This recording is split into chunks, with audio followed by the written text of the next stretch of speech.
So yun mga ka-raider, meron tayong ngayong gagawin na Smash 115.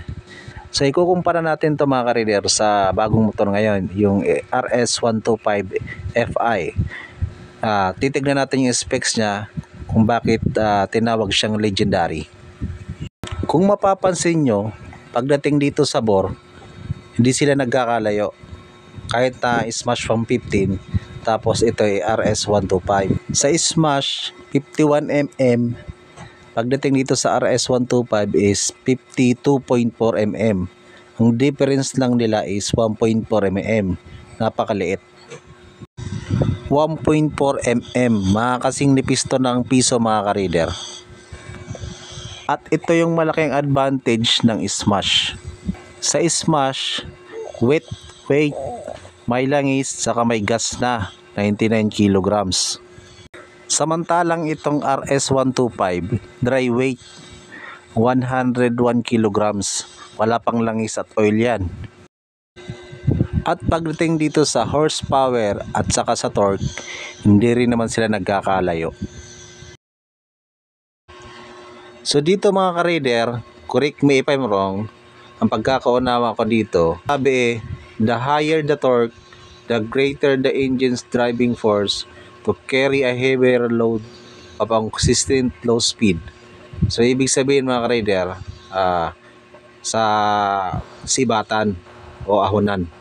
At sa horsepower naman mga ka-raider, ang sabi is your engine's power to help accelerate your bike to a higher level with an increased top speed. Yung pagkakaunawa ka dito mga ka-raider, yung top speed ng motor, kung ilan ang top speed niya. So kung titignan mo itong Smash saka Raider 125 ay hindi nagkakalayo. So yung mga ka-raider, no, meron tayo ditong kick-clean carb, tapos palit ng sprocket, isang set, TTGR, ayan o, 428 3060 14T. Year model nito mga ka-raider is 2012. So yung carb niya, replacement na lang, hindi na yung ring. Pang 110 daw. Ayan. Tapos big time naka ano na rin, naka-coil na. May karga to. May karga no? Naka 57. 57 na black yung head. Stock lang lahat. Stock. Bore up lang. Yun.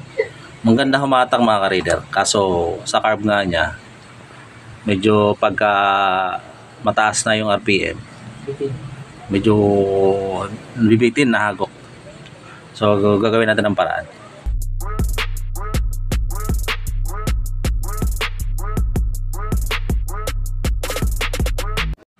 So ito mga ka-raider, no? Ito yung paggantong mga karburador mga ka-raider.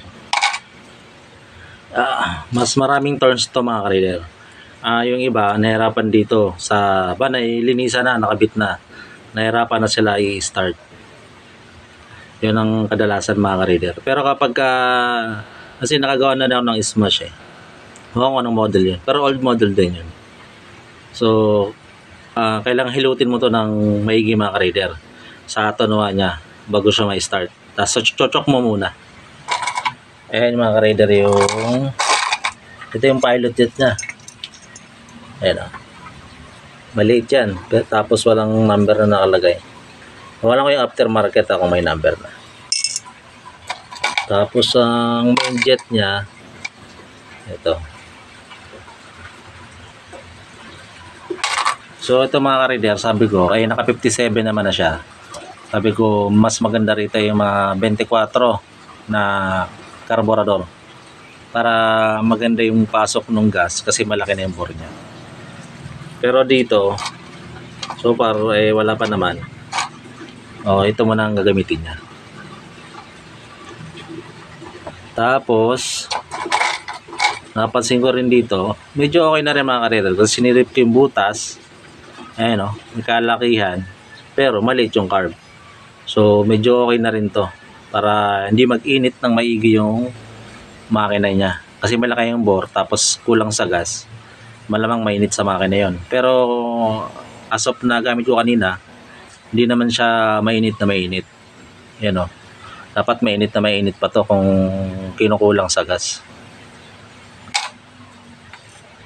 So yun mga ka-reader, no? Tested ko na rin yun kasi pag alam kong lean yung mixture niya ng carb, talagang kahit na matagal ng patay, pag hinipo mo ng ganyan, mainit pa rin. Tagal niya mag-cool down. So, clean carb lang tayo mga ka-reader. Tapos palit ng sprocket. So yung mga ka-reader, no, nalinisin natin. Naikabit na rin natin yung mga jettings niya. Ayan, no. Pumuti-puti ng konti. Ay sa atin kanina mga ka-reader, kulay putim. Ito pumuti na. So, kabit mo natin lahat bago natin ito, no? Kasi magkakabit pa tayo ng sprocket. So, yun mga ka-rider, naikabit na natin, no? Ito, 14. Dati 60. Yan, TTGR. Tapos, ito yung carb.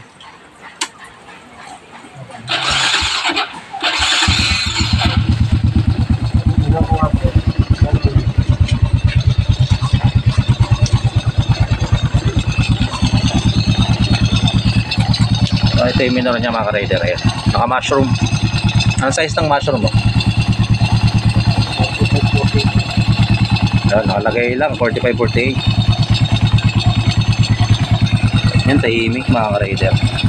Ito lang, second project natin yan. May leak. Meron pa ba? Meron pa? Dito yung sa langis. Next project. Ayan, naka-apido. Smash 115. Model 2012. At clean carb. Clean sprocket.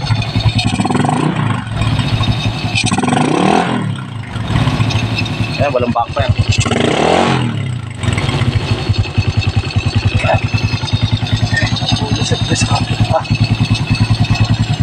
Minor. 1, 2. Yan, goods ang minor. Kaya mga ka-reader, kung bago ka sa aking channel, pa-subscribe naman. Like. Paki-hit ang notification bell para sunod na upload ka man na notify ka. Okay? Kung nagustuhan mo itong video ito, paki-like. Okay, pa-subscribe na niya sa baba mga ka-reader. Okay? So ito mga ka-reader, no? Oh, palitan na rin talaga. Talas na rin. Ito ta. Tapos yung kadena niya, ayan o. Maingay na rin. Palitan na talaga to. Papalit natin yung TTGR.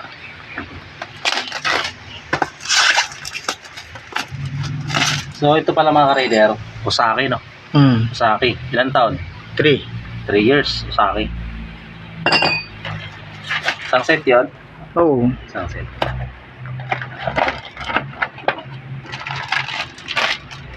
Ordinary na TTGR. Ito, gold. 14. 14T. 428. Base 3060. 428 mga ka-rider ka ano siya, same siya ng sa Raider 428.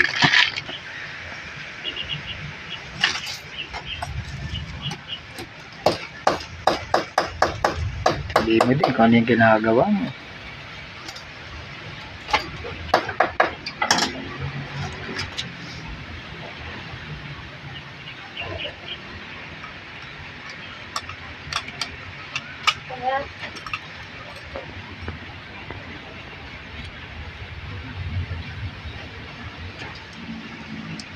Bakit ko pinupukpok mga ka-rider?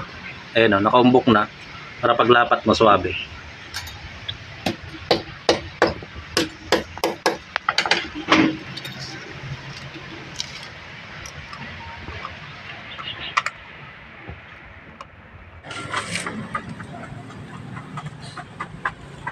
So yung mga rider na ikabit na natin, no? O, baliktad. Lipat na natin. Ayan yung brand. Sa engine sprocket mga ka-rider, lost thread yung bolt nya. Ito. Hanapan natin dito. May mga Original naman tayo dito ang board.